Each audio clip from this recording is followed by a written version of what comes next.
The following program is for adult audiences only. Time to open up some whoop ass.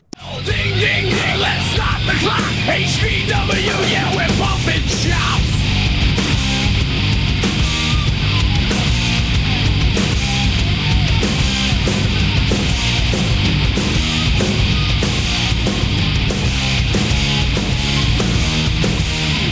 Welcome back to HCW's Bumping Chops, where the chops hurt and the words mean nothing. I'm your host, Billy Simmons, co-owner of Heartland Championship Wrestling.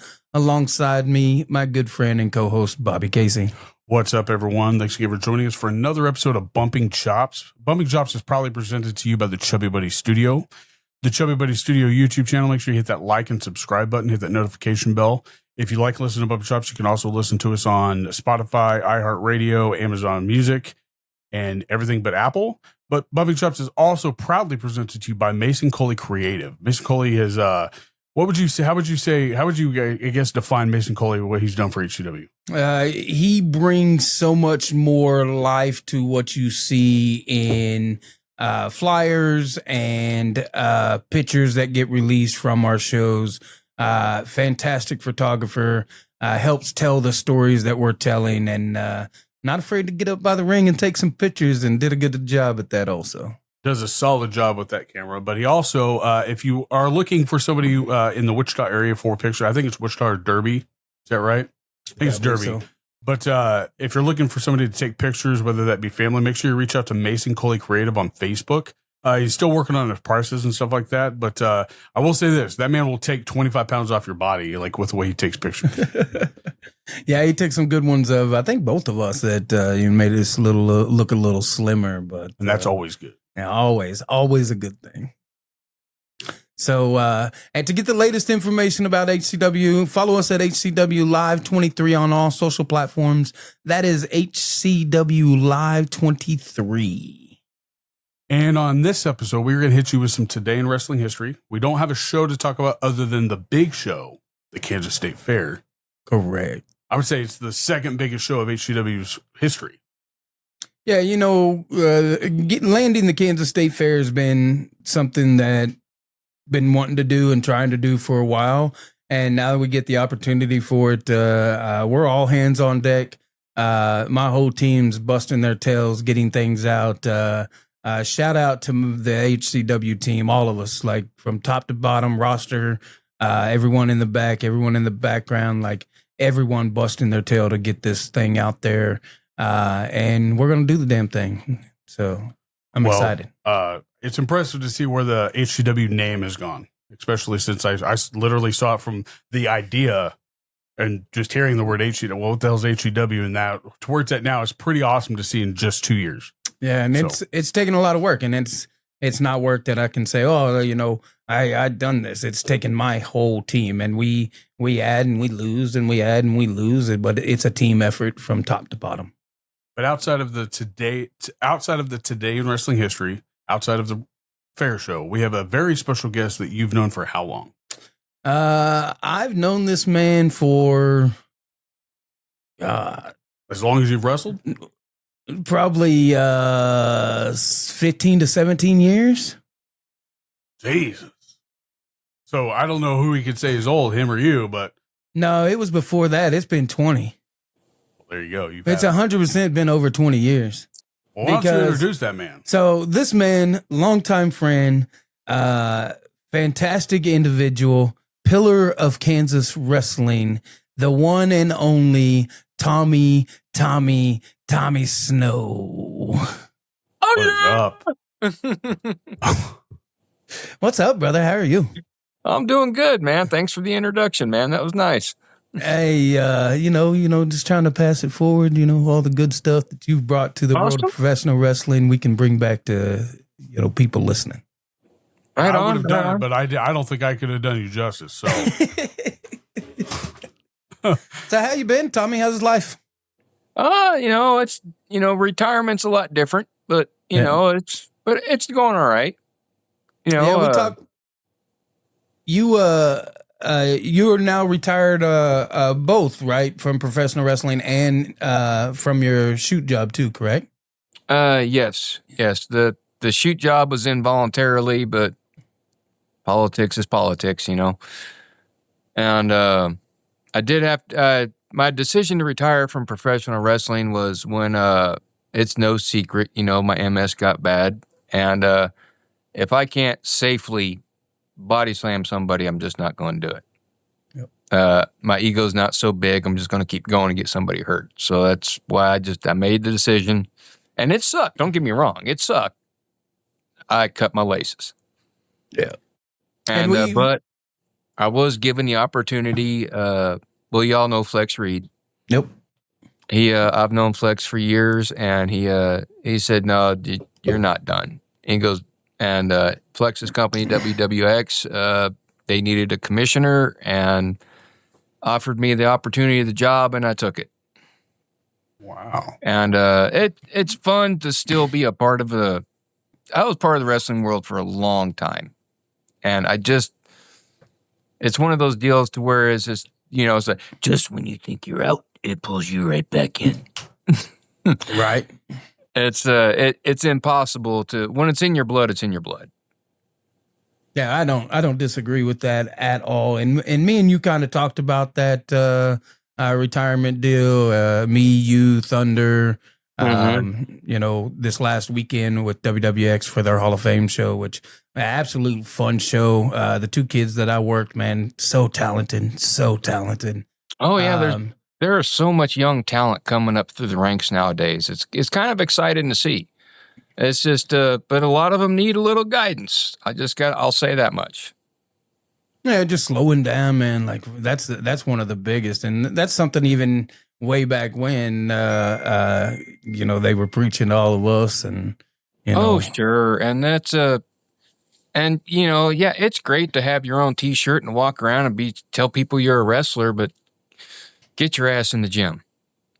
Yeah, you know, for sure. And there was a quote I heard years ago, and it was called, it's not just going to the gym to go to the gym. You're going to the gym to invest in yourself because you want promoters to invest in you. And that probably super true words, because if you want a promoter to put money on you and put you on the card, well, get your ass and start investing in yourself to make it look like you belong there. You know what I mean? Right. How much did weightlifting and staying active has it helped with the struggles of MS and stuff like that? You know, can you talk about that a little bit for us? Sure. It was it's, you know, when I got diagnosed, you know, holy shit, you know, the world's going to end, you know, but I'm not one of those guys to just throw my arms up and say, oh, well. And actually, I got diagnosed in 2000, and the doctors told me, they were like, look, you just got to stay active. And I'm like, okay.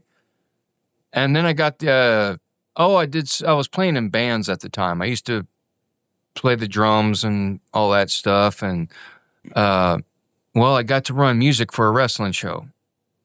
Okay. And I was given the opportunity to see if I wanted to try out, if I could do that. And I got to thinking, I was like, well, I don't know when this MS is going to take me out. So if this is going to be my dream, I'm going to live it. And I just grabbed the bull by the horns and took off. Both feet forward. Yes, exactly. And actually, because of my MS is how I came up with the Tommy character. Okay, quick little story. MS affects everything your nervous system touches. Sight, speech, whatever your brain controls, MS can fuck with. Well, one of the things, if I get really hot, my speech will slur. And I have trouble talking. So I figured, how can I hide this? Because Billy, I was probably in the business a good 10 years before anyone knew about it. Wow. Yeah, I didn't know for a long time. I kept it a secret. And, if I made my character special, can I say retarded nowadays? Or I don't want to get canceled, but I don't think you can say that. I think it's called the R word. The R word. You can just say special. Okay. Special. Well, I'm old. You guys got to help me out with this thing. There's nothing against being I got you. older. I got you. Okay, yeah. So I acted like I was okay. Case in point, Timmy from South Park, right? Yeah. That's who I Yeah. modeled Tommy after. Nice. So instead of saying Timmy, I said Tommy. So if I was cutting promos and my speech started to slur, I just kicked into special mode. No one knew the difference. That's fantastic. Everyone thought I was just hamming it up. Yeah. And that's how I did it. That's awesome. Was Eugene out at this time? Did Eugene had come out yet? I think Eugene was after you had started and came up with the Tommy Snow character, did he not? Yeah, I had already started, then Eugene came out. I was just curious. Right. But yeah, I remember seeing that Eugene thing, and I was like, and mother want to call me the Gimmick Stone son of a bitch. Yeah, what the fuck? Son of a- I'm the only Riri around here. What the hell? Well, when Billy walked in the house today, he said, I've got so many stories. But before we get to any more of the stories, let's hit some some of the today in wrestling history. And this might kind of play into, this had nothing to do with Eugene, but when I think of like you playing a special character, that's the first person that comes to mind. So, but on August 18th of 1993, wrestling fans got to witness the debut of the infamous Shockmaster. Oh, gosh. Oh, shit. God, Lord, Bobby. So, yeah. This was your day in history? Hey, not everything about wrestling is beautiful. So, I mean, you have to be here to be able to acknowledge that, right? Okay. All right. I would have said this day in wrestling history, somebody got pinned. In other words, the Shockmaster. Next. I don't even know if you could actually say the Shockmaster debuted. It was his promo that debuted, wasn't it? Wasn't that the big thing? It's been a minute since I saw that. Like, I remember that it was goofy as shit. The sparkly furry stormtrooper fell through the wall. Yeah. Wasn't that Kevin Nash? That was Tugboat, Bubba. Was it Tugboat? Yeah. Oh, man. It was bad. Whoa. Fun stuff. So, yeah, 1993 was a wild year. Crazy year. But no, why don't we get into more of a Tommy? Like I said, first thing Billy said was, he goes, man, like he goes, you're going to crack up today. And I was like, so first thing I thought was, what'd you do? Like, I thought he did something over the weekend, because last time he said that, it was his birthday party. So, oh God, that's bad. What I was preparing for. But he said, I've got more funny stories with this man than anybody else that I've ever, I guess, worked with. Is that the verbiage that you used? Well, yeah. I believe. You want funny stories with Billy, all you have to do is start every show off with a little Celine Dion clip, and he will love you forever. Fuck you, A what Tommy clip? Snow. A what clip? Celine Dion. Oh my Lord. That Titanic song, to be Heart will go on. specific. So, all right, I'm going to tell the story because this asshole. So, I book a trip to North Carolina, and I book a carload. We're supposed to take a big van. There's like 8 of us supposed to be going. So, closer to the show day it gets, the less people that are going. Probably 3 days before show day, last person says, hey man, I can't get off work. I've been trying, can't go. So I'm like, look, I gave my word that I was going to be there. Whether y'all go or not, I'm going. So I was going. So I put it out there. Hey, going to North Carolina. Thought I had a group going by myself. If anyone would like to jump in, got an open spot. Tommy messaged me and he said, hey, if nobody goes, you let me know. And I said, all right. So day before comes, I messaged Tommy, hey, bro, no one still. And he goes, all right, I'm going with you. Pick me up in the morning. And I said, now, listen. The deal on this is that we're a small group. And if one of your brothers is going on the road by himself, go with him. If you got the opportunity, take the opportunity and go. I couldn't let him just go out by himself. God damn, that's a long ass trip. But anyway, I'm sorry. Go ahead, Billy. No, you're good, because it's a great statement. It's a testament to how we were and how we came up. Like you don't leave your brother alone. You do what you can to protect him, to go with him, to help him provide, and which helps you provide. And it's a brotherhood. Yeah, you had a booking to get to. I went with you. I wasn't going to let you go along, and I got the opportunity to wrestle in other states. Yeah. And so opportunities come up, man, you got to grab them. And that's the way the kid, like I try to preach to my students, my kids that, you know, you got to jump in cars. You might not be booked, but go, because things happen. And if you go and you show up and you're willing to help out, they're going to try to, oh, this kid now has come 2-3 times, always shows up, always helps, never complains. I'm going to throw this kid in a match. Let's see what he can do. And then that gives you them opportunities. But Tommy jumped in the car with me, right? And off we go. Got this long trip. We're sleeping in some sketchy places. We pulled into one place that I was dead tired in, and Tommy looked around and goes, "Bubba, you really want to sleep here?" I've seen this movie, and you said so did I. And we hit reverse and got the fuck out. Took the fuck off, bro. We was gone. So, anyways, we're going, and pretty soon Tommy was like, we're just chit chatting. He was like, "Yeah, how many friends you got on Facebook?" And I was like, I don't know. I got this many. He was like, "Oh, now you don't got enough." And before long, he goes live on Facebook, right? How long ago was this, by the way? It's been a minute, man. Yeah, probably. Been a minute. Because Facebook's been like... Facebook was pretty popular at the time, like real popular. Okay. Tommy, of course, was at Max. He was wrestling all over. Gimmick was pretty fucking good. You know what I mean? Like, and Tommy was well known, was a good person. So he gets on and he goes live on Facebook, and we're going down the road. And he plays the Celine Dion song, right, while he's live. And then on the live, he goes, "Look, Billy doesn't have enough friends on Facebook. So every time someone friends him on Facebook, I'll play Celine Dion for him."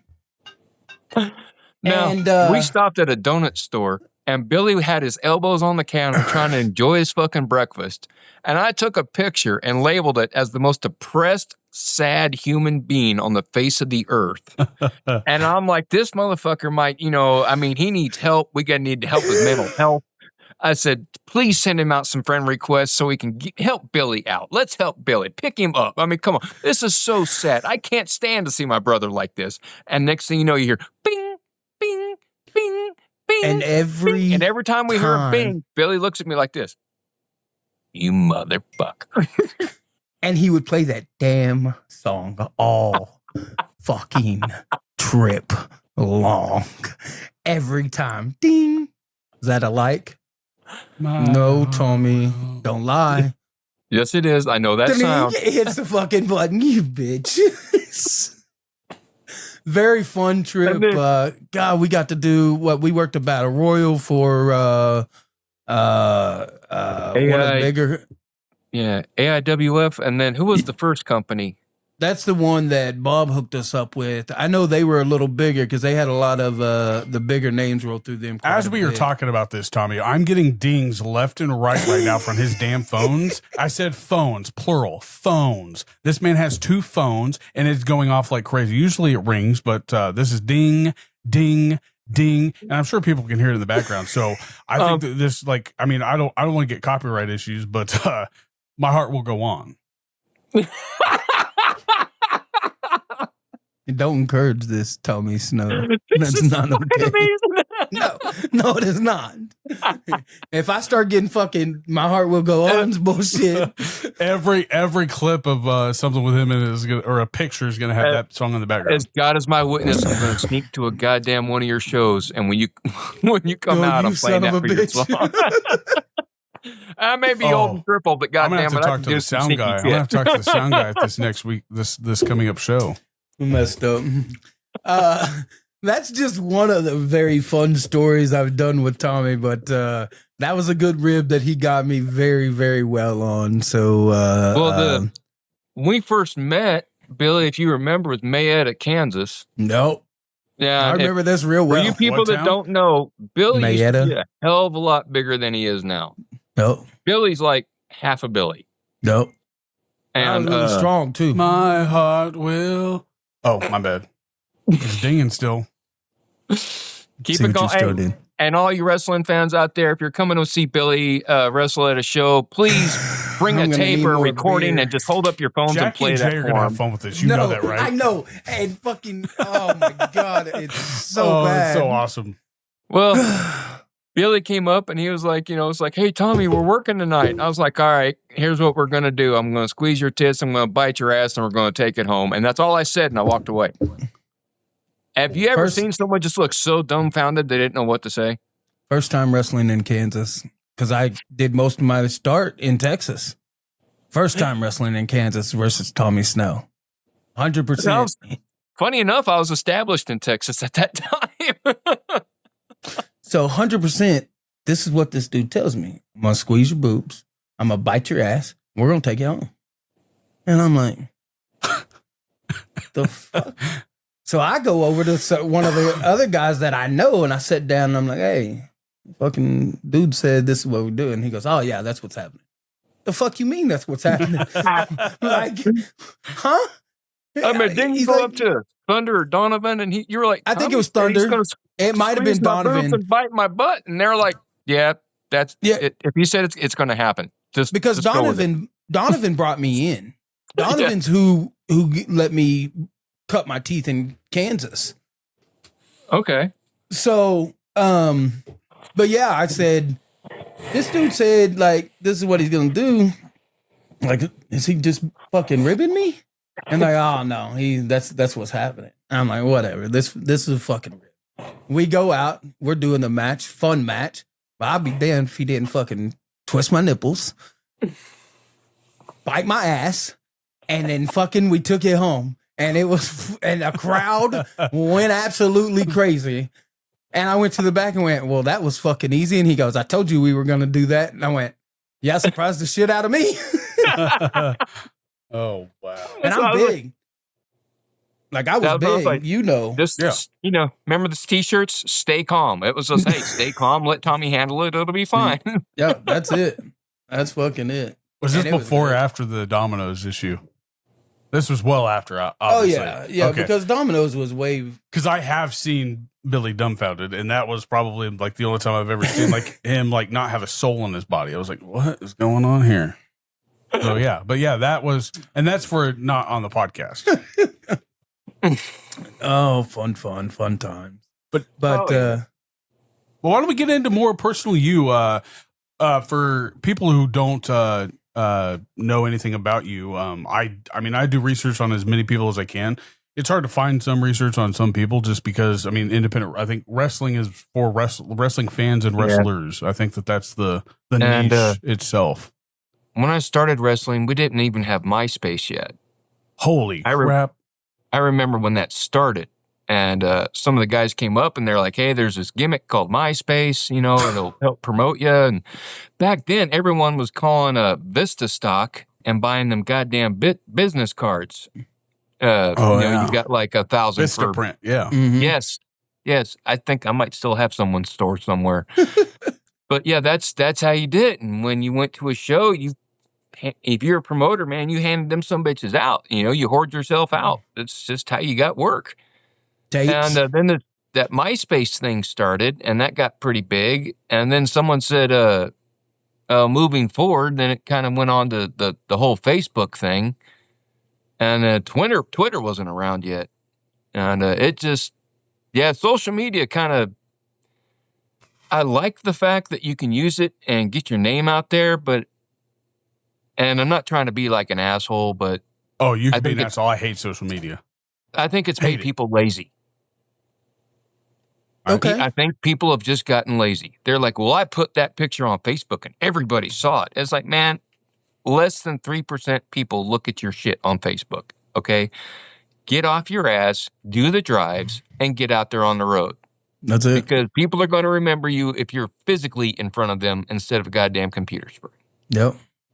Well, like me talking about... Oh, sorry. Go ahead. Oh, that's my whole beef with social media. I just think it made people lazy. I hate it.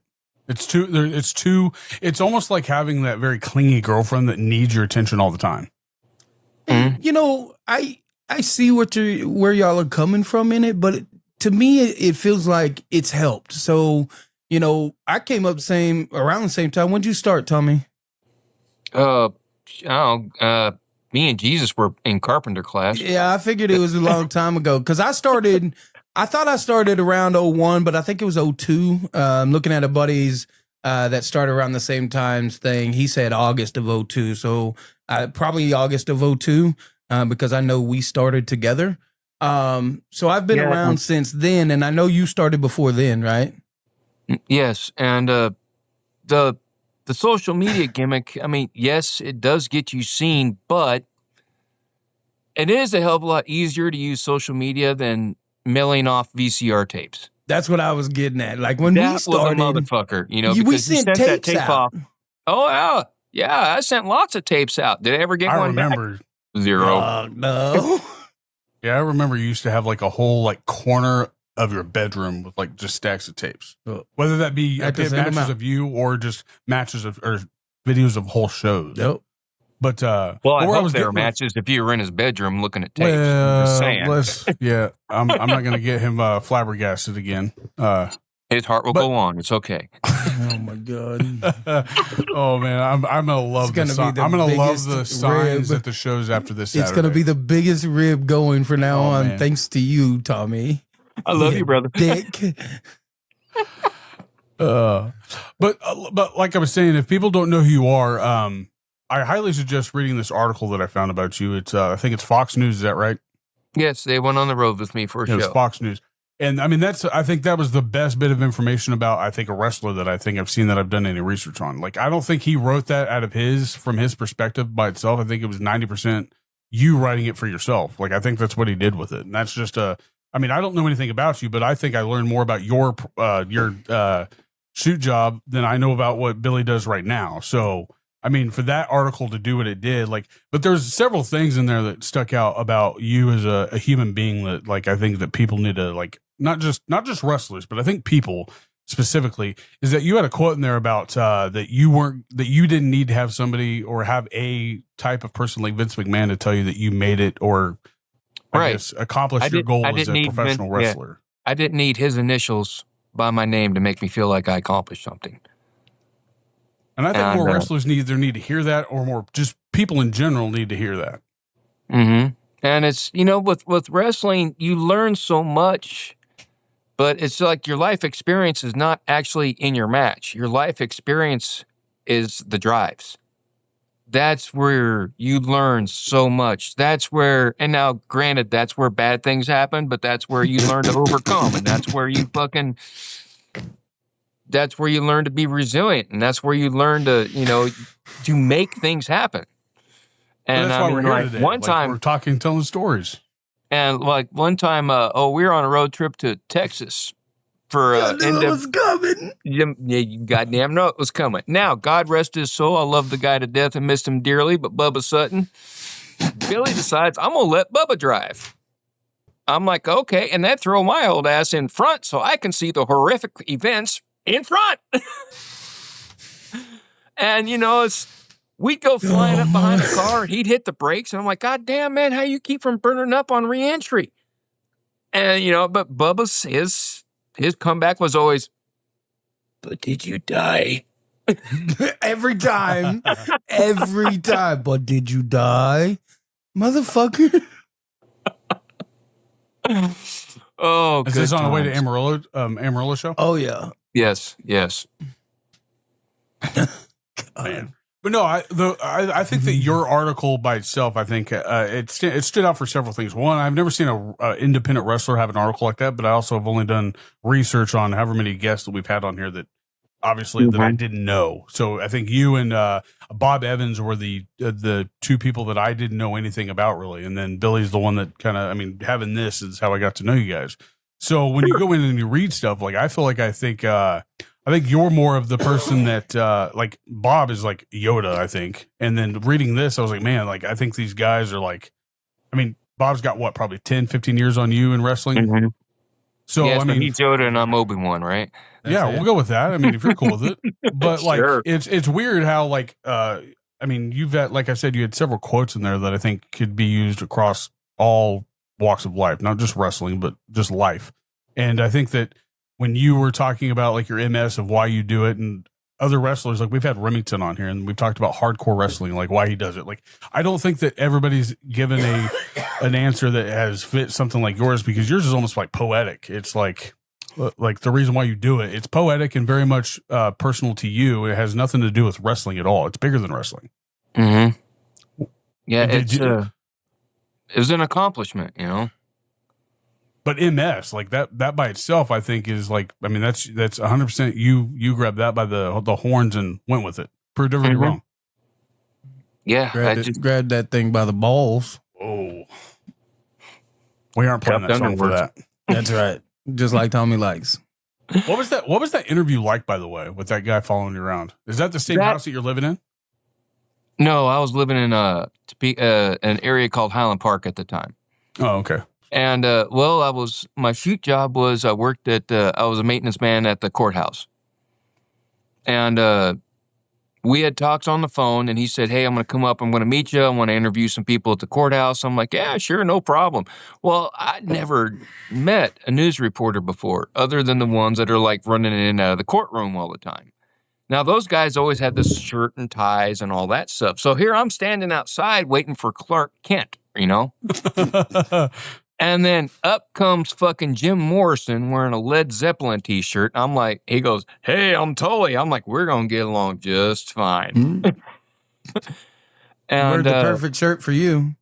Yeah, we walked around the courthouse and he interviewed people. Then we went and talked to one judge in particular. And now, Tully, I hadn't told him anything about the MS yet. And the judge goes out of nowhere. The judge goes, you know, "Oh, Tom's great. You know, it's amazing what he does. You'd never know he has MS." And I was like,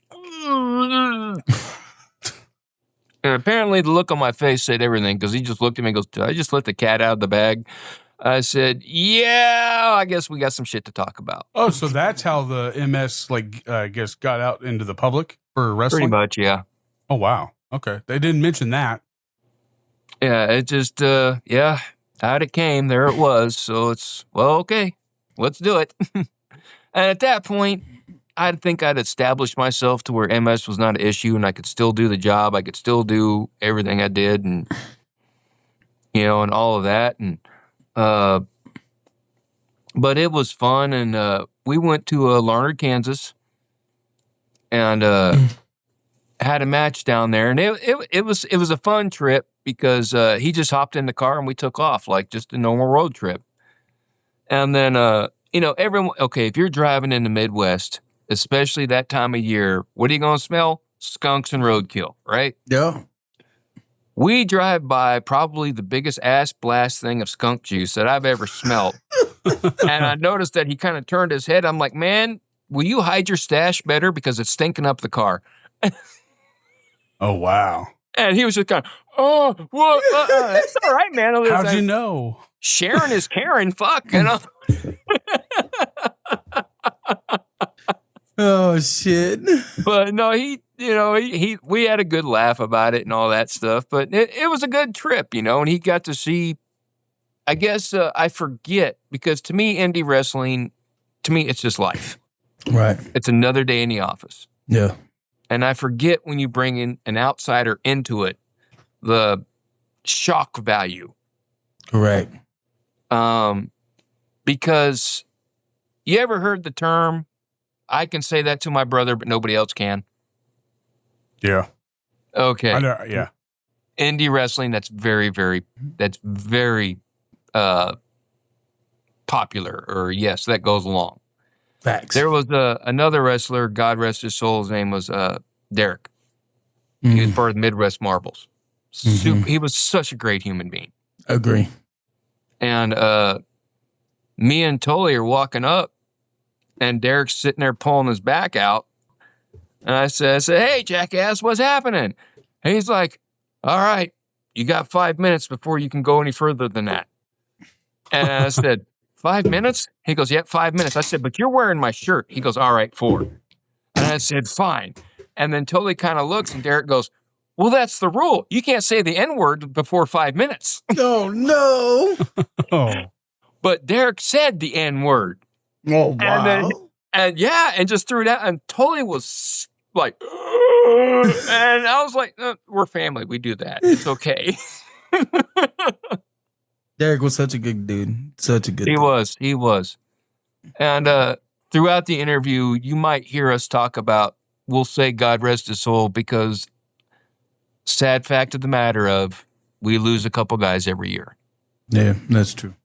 And it's either health issues, accidents on the road. But that is a main reason why, me personally, I know a lot of other guys do it. When we leave a show, when we leave a venue, we hug each other, we say we love each other. Nope. Because that just might be the last time we talk. Too many losses on the road. Yes. Sure. That is why we always do that. Some people are like, man, what are you guys all about, the man love? It's no, motherfucker. We're telling our brother we love him in case we die, or in case something happens with them. Right. And yeah, just part of the. Call me a fanboy, but I've been getting into Cody Rhodes' podcast. Like, I got so much respect for that dude. Like, I mean, granted, like I don't know anything about him, but like he kind of highlighted that, like, he asked him, or somebody told him why they shake hands before every show, or like when you come to a venue or whatever like that. He's like, he's out of respect or whatever. And he's like, yeah, that's part of it. But the other reason is that we need you, or you guys need each other, whether that be in the ring or in the back or in between life or whatever. You guys need each other. And that's what it is. Respect is such a big, like, to me, if anybody knows me, respect is huge to me. Like, it's not hard to show somebody respect, another human respect. And, you know, you can have your differences, but you can talk, but you can always respect somebody, no matter what your differences are. And so that's why it's so big to me. And that's what I love about professional wrestling. I call all these younger generation that I'm training and stuff my kids. And I treat them like my kids because of the respect they show me.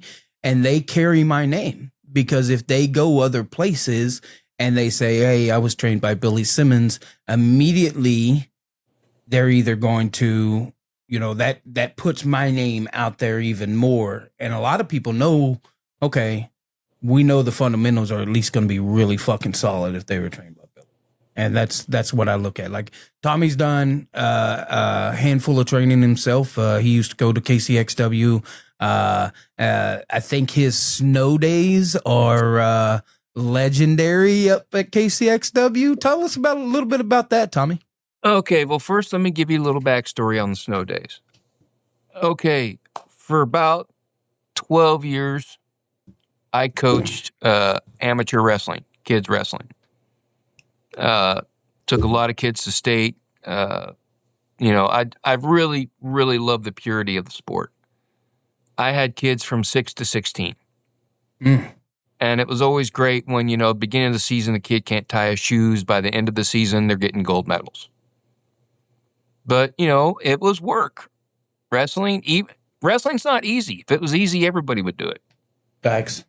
And, well, when I got the opportunity to train these guys at KCXW, I noticed one thing. A lot of them were in what I call gym shape.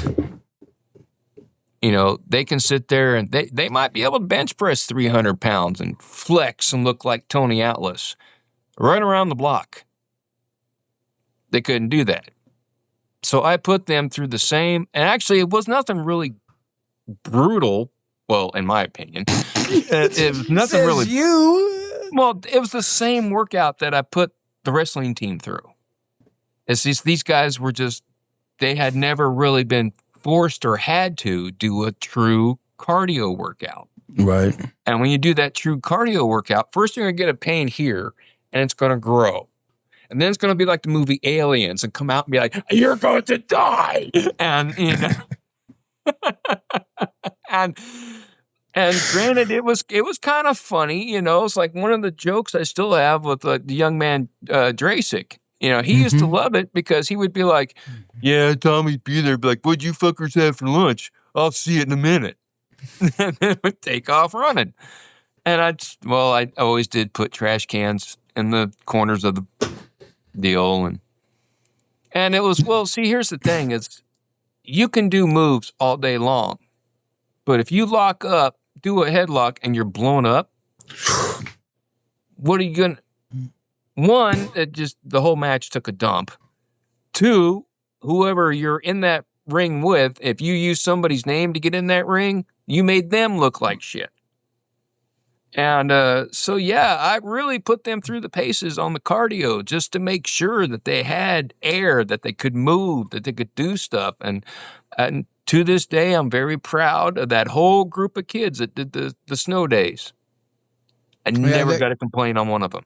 You're talking like the Tobias Storms, the Calvin Aldridges, the Cameron Bernays, the Marksman. Marksman. God, he was such a good athlete. Marksman was so good.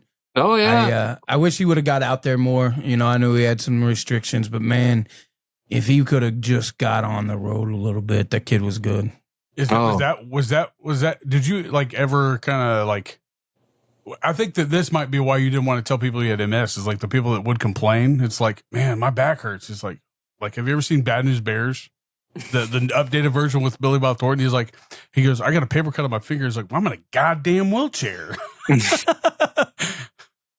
And that's like, it's like, how can you complain about like, because I started a CrossFit challenge at the prison with I run the gym and yard at the prison, and I started this CrossFit challenge, and my goal was and I didn't want to have somebody have a code on them, which is a medical code. I did want, like, my goal was I found out how much they ate. It was like, I'm going to make you puke.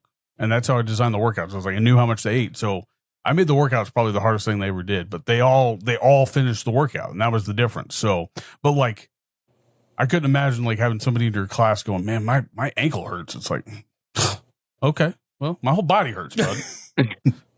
Oh, I let them complain quite a bit. You know, they'd sit there, oh, my quads, or oh, my sides hurt. I can't hardly move my legs. And I would never say anything. I'd be like, when you're done crying, we got another drill to do. I think you need to come do a snow day with my kids. That'd be good for them. Okay. Just say when, Bubba. I'll come up. Might have to bring you up, feed you dinner, and have you run a snow day with these kids. Right. Well, being as I don't eat that much anymore, dinner be cheap. Yeah, that's true. Fucking skinny fucker. Yeah, I'm down. How much weight have you lost? 70 pounds. Yeah. You like when I seen you this weekend, no wheelchair, up on your feet, walking the whole time. Is that why you're pushing the weight loss? Like, just because you want to get more active? I'm 50 years old now, and I'm finally under 200 pounds. I'm 190, and it was just, my wife has really been going to the gym and busting her butt. Yeah. And I felt like an asshole sitting there, drinking beer, eating nachos, fucking, looking like Pizza the Hut. And I'm like, God damn, I can't do this. I gotta get in shape. And then I started getting in shape, and I got this torture device called a rowing machine. Oh, and, yeah. And I started doing that, and some years ago, I started taking these culinary classes online.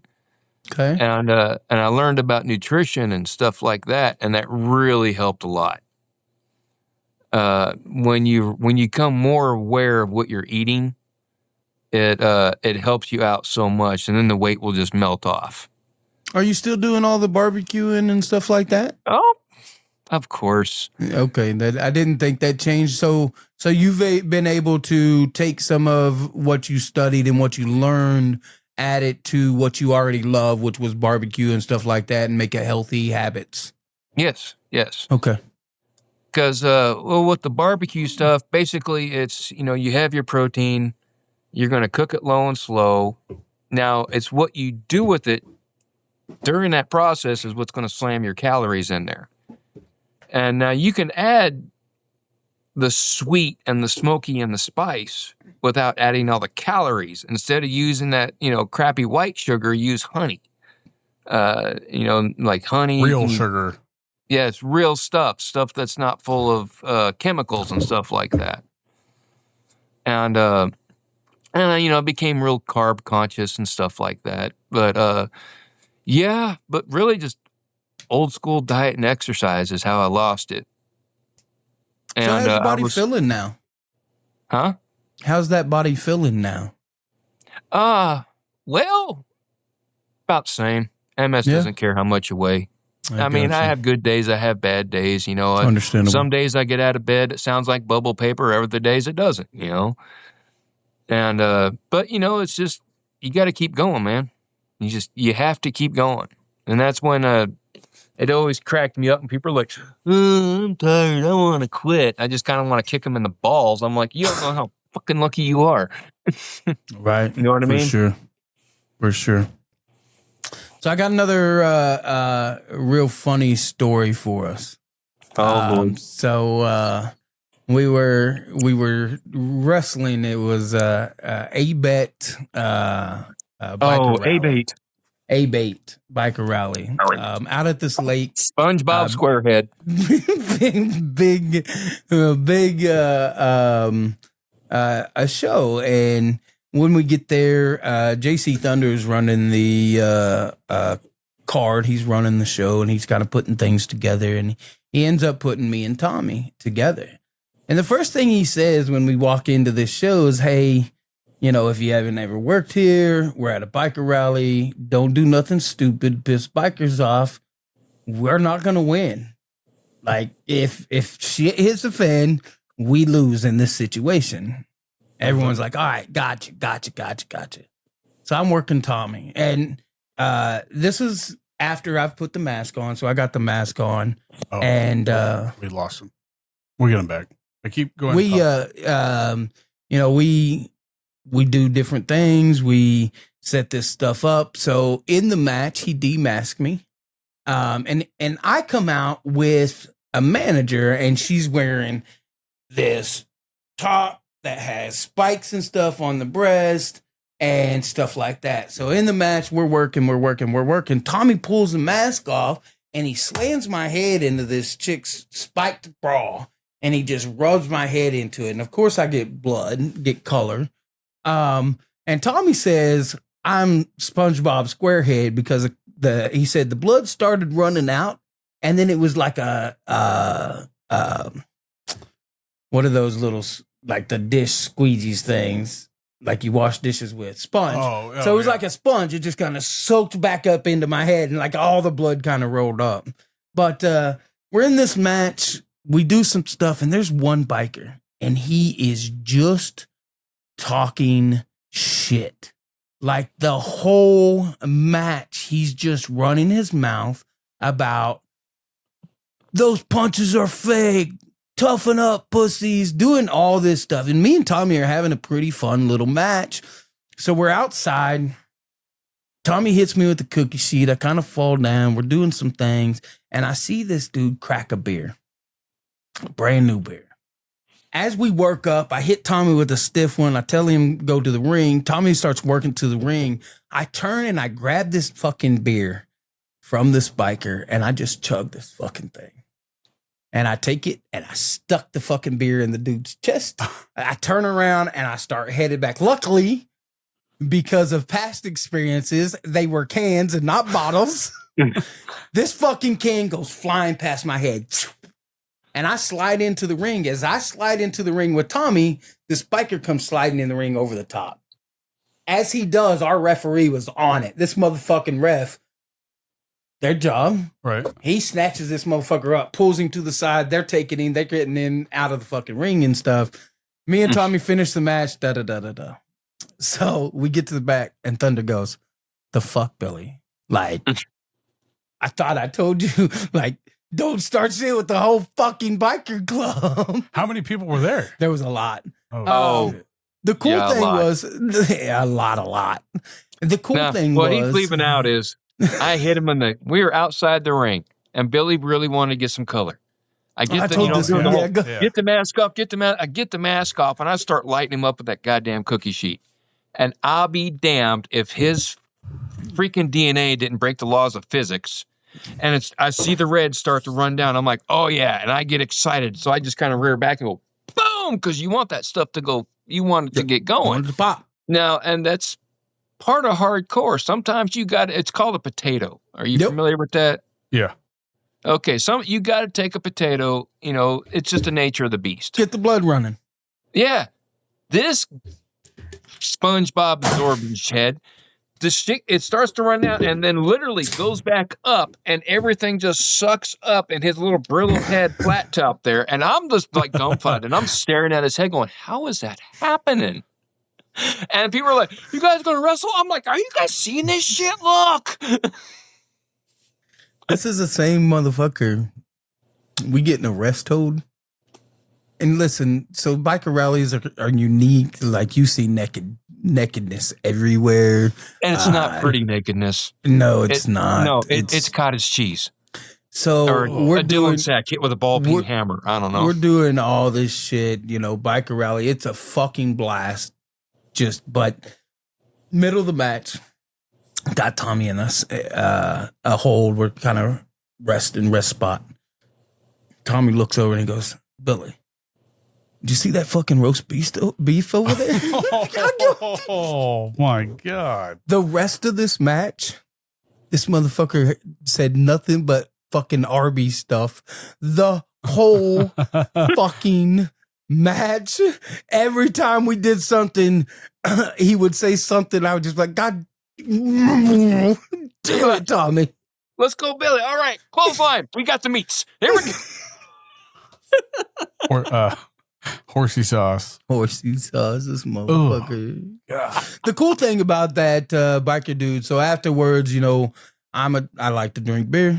If you watch this podcast, you understand I like to drink beer. Garage beer. Garage beer specifically. Like this lime beer. Have you tried that yet, Tommy? Oh, I've had it. Yeah. Yeah, I really like it. Tommy likes to try unique beers from like certain areas. So like, oh yeah, used to, if we would go to different places, we'd try to bring Tommy back like a unique beer. Well, see, Kansas beer is actually regional. right. Like beer is sold in Texas, I can't get in Kansas, or other places I just can't get here. So when we go on a road trip, like hell, I think we drove from Amarillo to Topeka with my knees by my ears because I was standing on some Lone Star beer. That's facts.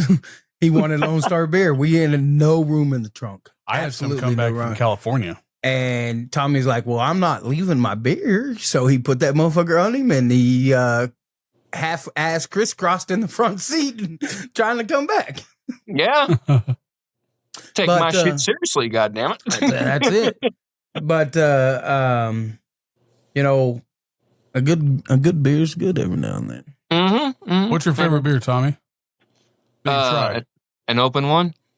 Okay, well, I guess you're not picky. A free one. That's good. No, I like the domestic beers I'm pretty good with. The IPAs and all the fancy, smancy stuff is all right. But another guy, and I'm going to say God rest his soul again, but Blade Braxton, the Midnight Rose. Such a good dude also. I knew Blade since 7th grade. Wow, And I did not know that. Yeah, me and Blade met in 7th grade, and we hit it off since then. But anyway, Blade was a fan of the odd and unique beers, and he was the one that turned me on to Stroh's. Okay. And Stroh's and Blatz, and so yeah, whenever I went to Chicago or somewhere, we had to find Stroh's. And one time, I've got a picture, I'll have to send it to you, but we go to a liquor store and we finally find Stroh's, and we make a pile of like 4 30-packs in front of the cooler, and Blade's sitting on it doing the thinking man pose.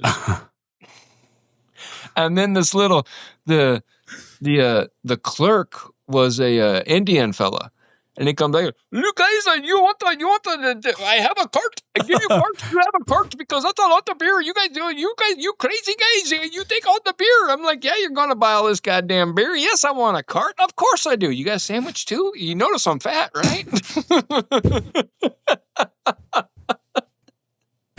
And then, so I'm talking to him, and that was one of the few times that, Blade Braxton looked at me. It's like, "Snowman, come on, man." Oh man. Man, you could probably turn this episode into another episode, like with all the stories. It's just it's great times, and this is why I do this podcast. Like, one of the things I wanted to showcase is some of my friends that's been doing this a long time. That this younger generation might not have got to see or talk to, and people like Tommy and my friend. I think the next show we're gonna have a good friend of mine. I think he goes by El Birdman now, but is used to wrestle under Dark Slayer. Do you remember Jay Orta, Tommy? Did a lot in Amarillo. I'm better with faces. I got you. He should be That on is next one show. thing. Is the whole memory loss thing with the blows to the head, that's a shoot. That actually does happen. Same. 100% same. And I did some stupid stuff when I was younger, Not high you. risk, low reward, anything to get the crowd to go nuts, But was it low reward in your eyes? No, it wasn't. Mine either. No. Like if I look at everything I've done throughout my life, and there's mornings I'm preaching to the choir, but there's mornings I wake up and I get up and I'm like, fuck, God, I just destroyed my body. Yeah, but I wouldn't change it for the world. And if you were to ask me if I'd do it again, I would tell you in a New York minute. Fucking heartbeat. In a heartbeat. Not every step. Yeah. But then again, actually, Billy, you haven't been over since I put this together. Let me turn this around real quick. That's my trophy case. This room he has is fantastic. For people who don't know, like in the article that I'm referencing, I'll link it in the actual description of the video. They talk about this room that he has of all of his collections and stuff like that. So, I have taken it down because my basement flooded. Oh, I only lost like one or two pieces, but that's good. I did box most of everything up. But yeah, so I just got this trophy case now, and it's got my hardcore title and pictures, my NWA when I got the title there, lots of stuff. My boots that are full of thumbtacks. Yeah, I seen those up in that little corner, the little booth. Boots. I fortunately got to be part of that battle royal when you cut your laces, so that'll always be a cool memory for me. Yeah. But yeah, that room's magical. There's a lot of different stuff. Is there a piece down there that you like? Say there's a fire or flood. No, I mean, I'm not wishing anything on you. Is there something that you? What would you say first out of that room? Ooh, good question. God, wow. That's a good question. Yeah, probably something in my trophy case. But then, I still have some of this stuff up. Holy moly! That's just a drop in the bucket, brother. It is. And then I'm kind of far away here, but I'll hold it up. But I have fan art from people. Oh, that's awesome! I'm so sick. What about the infamous cutout that I read about that you have down there of? Oh, the Undertaker. No, well, you had another one in the article. I forgot what it was.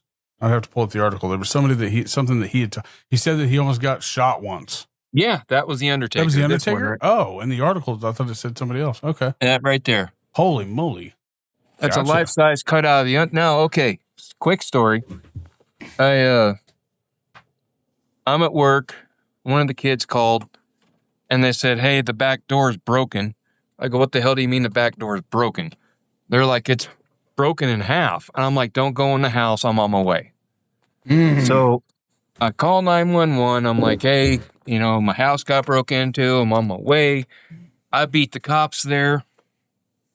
And, you have your gun? Huh? Did you have your gun? Several. Okay. And so the cops show up and they're like, don't go in the house. We're going to do a sweep. I'm like, all right, fine. I said, well, 6 of them go in the house and they do a sweep. Well, when they come out, they're like, all right, we're clear. And this little short cop looks at me and goes, got a life-size cutout of The Undertaker, do ya? Jesus Christ. And I'm like, I said, were you going to shoot him? And he goes, damn near. I said, that would have been legendary. I'm just telling you now, I would not even been mad. Maybe I just forgot his name in there, but I do remember reading that there was a cutout down there that somebody almost shot. So yeah, that was the Undertaker. Okay. That's some fantastic. Little cop down there is with his flashlight, to pick up police. Well, I guess my last question for you before, if we have more stories, I don't know how much time you were wanting to stay down here. I got one, just because I think this since I'm pretty new in this wrestling world of things. Like I'm a casual fan of Green is wrestling, goose shit. and BJ just asked me one day. He's like, "Hey, you want to try something?" So I've been with him since. So, but in the article I read that I think was important was that you mentioned a chair that was signed by Al Snow, right? Mm-hmm. To some people, like if I heard that story, especially since I'm a casual fan, I wouldn't think it was any big deal that he signed a chair for you, given all the stuff that people have said about you and people assumed that how he felt and all that stuff. But he signed a chair for you that said from one Snow to another. And for somebody to think that that's something casual and not nonchalant or whatever you want to call it, what did that mean to you? Like, what was that? What did that say to you? It meant a lot because when he signed that chair to me, I went to a show that I knew he was at, and Angel Medina from ECW. Yep, Angel's good people. Yes, he was there, and I'm sitting in the crowd, and I see this gigantic black arm from the curtain point at me, and he starts waving me towards. And I walked over there. I said, "Hey, Angel, what's up?" He's like, "You're one of the boys. You come in the back." I said, "Man, it's not my company. I can't." He's like, "Fuck that. You're one of the boys. You get back here." I'm like, "All right. Hey, if you know Angel, you don't argue with him." Facts. I met Angel's facts. fiance, actually. It was a small world. It was like my second or third show with him. And I meet a woman, like I met this woman working the bridal expo. I don't think did I tell you this story? I think it's the same Angel that we're talking. He lives in Wichita. Yes. Okay. Yes. So I'm working the bridal expo, and I've worked this bridal expo since 2011 or 12. This one gal, she's helping out the same lady that I work for. And we're sitting there talking, and I was telling, like, somebody asked me where I was going early for, because I had to leave early because I'm going to announce a show for him. And they're like, "Oh, he's like, do you know my husband or my fiance or something?" And I was like, "No, I have no idea. This is so new to me." And she's like, "Well, I'm sure whoever's running your wrestling show knows him."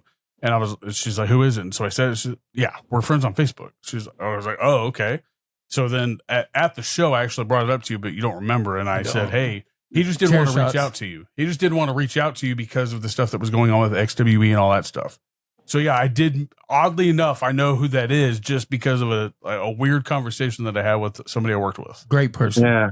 And honestly, I used to get a lot of heat for doing the Tommy Snow gimmick because, some guys could not get over. They'd call me a gimmick stealer and crap like that, even though Al told me to do it. And so I go to the back and I have that chair with me. And these guys try to clown me. And they're like, "Hey, Al, meet Hal." Al stands up and goes, "Tommy, good to see you." Gives me a big hug. And then he signs that chair from one Snow to another. And I was like, "Yeah, fuck you guys." Facts. And then you also have a signature from Mankind that said there's only One room Snow was for plenty. one Snow. So Yeah. One is that Snow on was another plenty. chair. Actually, I don't know if you can see these. Can you see all Holy those? shnikes.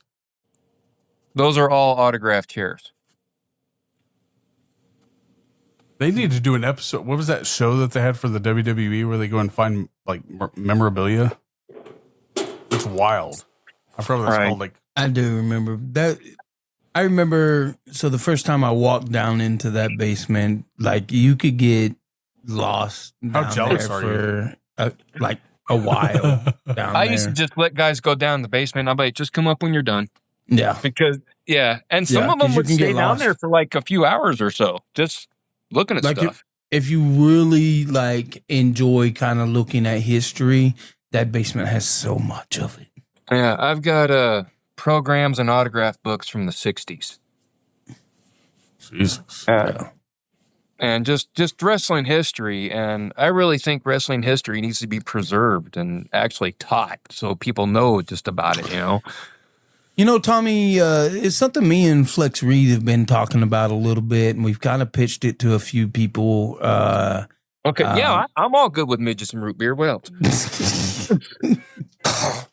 Hey, remember, you can only do cocaine if there's midget strippers around. That's the only way that cocaine's okay. He didn't see it, but I it almost has lost to go the in lime beer. it has to go in a zigzag thing because then if you start telling people you're a straight sniffer, they're really going to look at you funny. I'm just saying. We're getting canceled. That's all there is to it. Oh, Yeah, that's okay. I'm a unicorn and I got protection. my nose is burning. I listen. I don't like cocaine, but it smells good. Someone told me that one day, and I fucking died laughing. I'm like, y'all are dumb. You fucking dumb. In all actuality, Let's make sure everybody knows he's joking. Yeah, definitely. And the joking. dark humor that comes out of the locker room, that's one of the mildest things we've ever said. No, listen, trying to sit around you and Drasic, and I can't do that no more. Like, y'all are demented. That we got so bad. Billy went to church the next day. I fucking went in. I did my all Catholic? Of it. Maybe I needed to be after that show. These motherfuckers are dark. Fuck. Actually, and believe it or not, that was one of the times when me and Billy kind of connected. Was we were getting ready to wrestle, and I asked him. I said, "I'm not really I don't have a denomination for religion, but I guess Christian. I don't know. But I asked him. I said, "Do you pray?" He said, "Yes." Every time, because that was part. Everyone has their little quirks before they go out to the ring. I always said a prayer for me and my opponent. Same. Still and when yeah, and that's just one of the things we did, and we kind of connected that way. Because I know, Billy's thinking, here's this goofy, hardcore motherfucker, and what he wants to say, here, body slam, chair, thumbtacks, barbed wire, praise Jesus. What the fuck? I couldn't imagine you in your prime versus Remington Roar in a hardcore match. Oh, that would have been great. That'd have made money. That's like just the like stories. Legitimately, that'd have made money. Mm-hmm. I could only imagine. And it's only because I've seen Remington and he does not joke around. And I could not imagine could you breaking Remington would be like the WWE trying to get wrestlers to break the Undertaker. No, I think Tommy could break. I don't know many people that talk. Listen, I was fortunate because I wore a fucking mask. Most the last 10, 12 years I've been in a mask. So luckily, yeah. But that's when you say shit to him when he's Billy Simmons. And he comes out to the ring and gets knocked out, and I go to help him up, and I call him Titanic Tits. And luckily, his arm's big enough to cover his face, but it's all right. But no, I honestly, it's I would like to see Remington wrestle him just to see if, I would love to see. I don't think I've never seen Remington Roar in the ring crack a smile. Even with blood, you think he's now you're challenging me. That's what I've been like. That's how I feel now. Is we're challenged. My whole roster now is challenged to try to break Remington during a match. Who would be the first person? I want all my roster to listen. If I don't see Remington crack a smile in a match, I'm gonna be upset with y'all. And it can't be because he made somebody bleed. Is that restaurant Long John Silver still around? Yes. Do they still sell them paper pirate hats? I don't know. No, you lying motherfucker. Yes, you do know. It's like Burger King. I think they have them. So cool. They got the crowns. But I'm saying, let's take one, turn it inside out so it's the white part is showing, and just write Arby's on it or write roast beef. See, Tommy Snow, this is why I wear a mask. Fucking dick. But that's what I'm saying. It can't be a smile of Remington that it's because he caused blood or harm. It's got to be a smile because you said some shit and it's like, oh, challenge accepted. Who out of your roster right now? I think you would probably crack him. Arguably, who out of your roster now is going to crack? Let's put over under. Who's cracking him first? I have an idea. Who would crack Remington first? There's a match that you could really crack somebody up on. And this is a very old match. No one really even does it anymore. And back in the day, it used to draw money. But you just got to work it right. And that is when you have you have to have an overheel, right? And the stipulation is the loser's got to put on a fucking nightgown. Oh my God. Now, could you imagine someone like Aaron Helms putting on a purple moo-moo after a match? That's exactly where my mind went. Aaron fucking Helms would do this shit. But you see, here's the deal. after the match, the next show, Aaron's kind of like, I think I look good in this. Oh shit. Oh, Good yeah. Lord. Good And then, Lord. then you come up with names, it's like, well, let's put him in a tag team. We'll call it Colossal Cottage Cheese, I'm flabbergasted. I'm still trying to think. Like Aaron first came to mind, but I think that there's too much history between there where he expects Aaron to try to do it. I think Drake Gallows. Drake Gallows can make him laugh. I bet you Drake can make him laugh during the middle of a match. That's a challenge for I think Drake can for the urban legend himself. All right, so I'm just saying, Mark. What's this Mark fucking wearing a urban legend shirt? I want a hat. He was giving me props like 5 minutes before we started recording. Listen, so shut that bitch ass mouth up. I'm talking shit, and I got Ray on my shirt. I think I did oh God, where was I? That might have been, I don't remember what show I was at, but I don't know how I got this idea to do it, but the guy was like totally serious, and he was very new. And I said, man, I'm going to do some goofy stuff in this match. If you laugh, just, hide your face and we'll just carry on with the match. He's like, I never laugh. I'm like, okay, kid, I'll see you out there. Oh, God. Well, you don't they know never them little- worked you. You know them things that you blow and they go, The kazoos. Yeah, Huh? the little kazoos. Oh no, With the the pink- party, yeah, the party things. Yeah, they're party Right. kazoos. Oh, they are. Oh, Yeah, I okay. believe so. okay, well, I had 2 of them on me.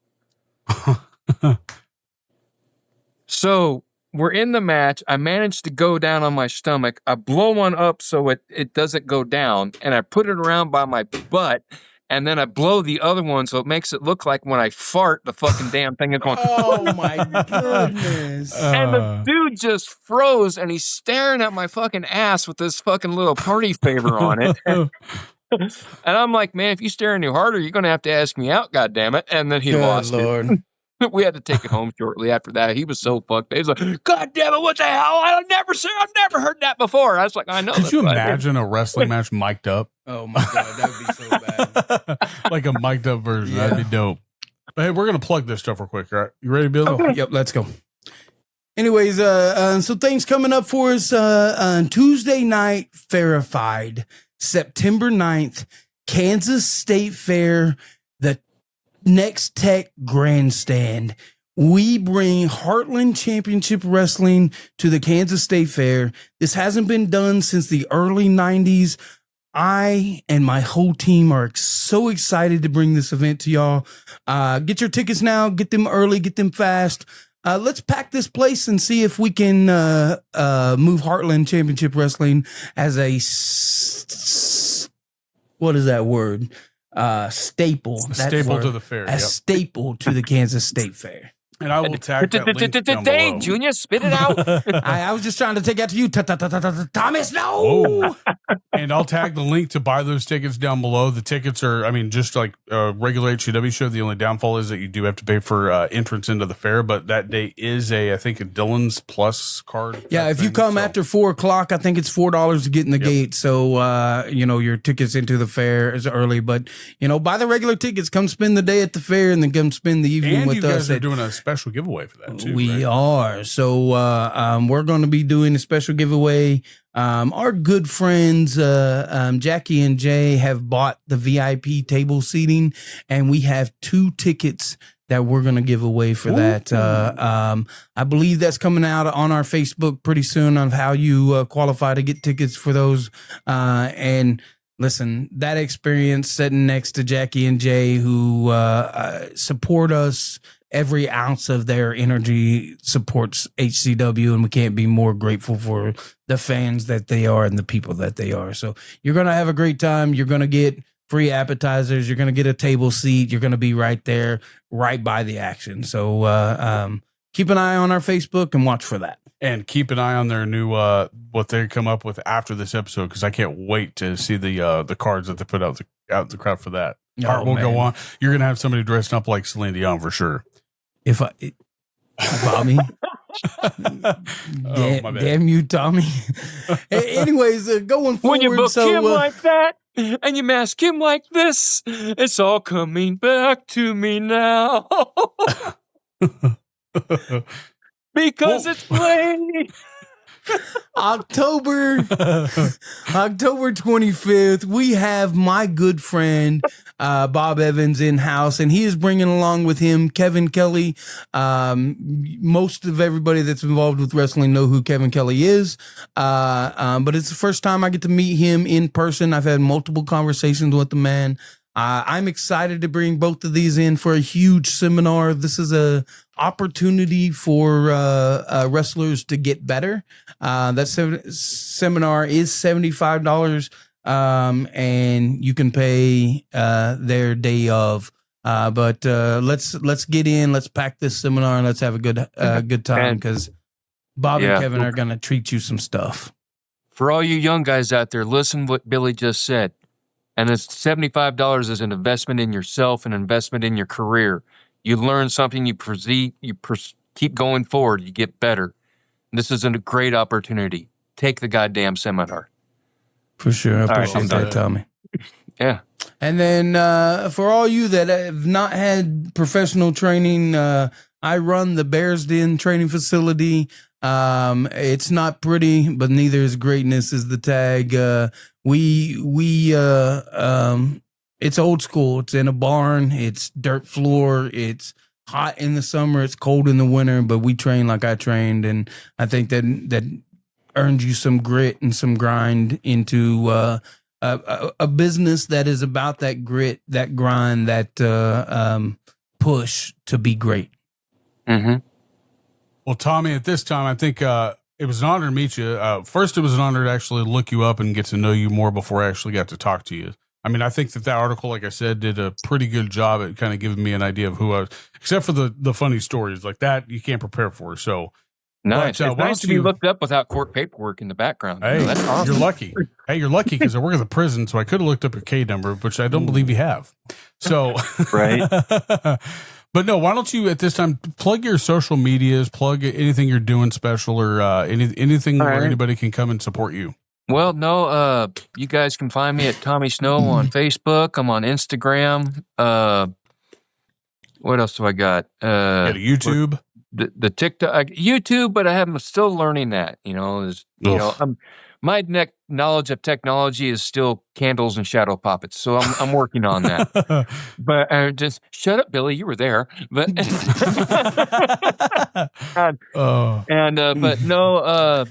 When I am physically able to, because sometimes road trips are a little rough, but when I can get out, look for me at WWX. There are times that I've been known to pop in at one of Billy's shows before, do some commentary, and always welcome. Just have a lot of fun and support your indie wrestling, and go to the shows. Just don't sit there and read the highlights. Go to shows. You won't be disappointed. Meet the wrestlers. See the stuff live. And I feel bad I didn't get a plug nugget, by the way. Yeah. God, she's bitching already. But yeah, she. But no, go to shows. Wrestling's like music. It's always better live. I agree. And all right, Nugget. Oh, this is why I keep you in the glass box. You know that? There. Say hi, Nugget. Good Lord. Nugget's been all kinds of places, ain't he? That woman's had more things in front of herself than Jenna Jameson. I don't know. Does he follow Billy on Facebook? Does Nugget follow Billy? Yeah. No, the restraining order won't let him do that. Hey, you said you wouldn't talk about that. I didn't say what happened. I just left it alone. That was between you two. That's between you two and Jesus. I know you have a court document. Listen, we don't talk about that. Hey, Tommy, brother, I love you. I appreciate the fact that you came on the podcast today. I loved getting to see you last weekend, man. We need to do it more. Us as older wrestlers, we have a bad habit of not trying to get together. So I think we need to work on that. I'm bad about it because I'm busy, but ball's coming up. We could do a hog roast, That would be fun. Good time. Watch some ball, something like that. So, hell yeah. Basic, man, we always say that, but we're going to sit around, we're going to eat, and we're going to talk wrestling. And then the game's going to be on the background. Who won? I don't know. I'm talking wrestling. I don't know. I was having too much fun. Let's look it up on ESPN. Yeah, that's it. So we appreciate you, but Tommy, you have officially been chopped with Bumping Chops. Love you, brother. Love you guys. Thank you so much. In the ring with nowhere to go, blood, sweat, and tears. It's a battle of the wills.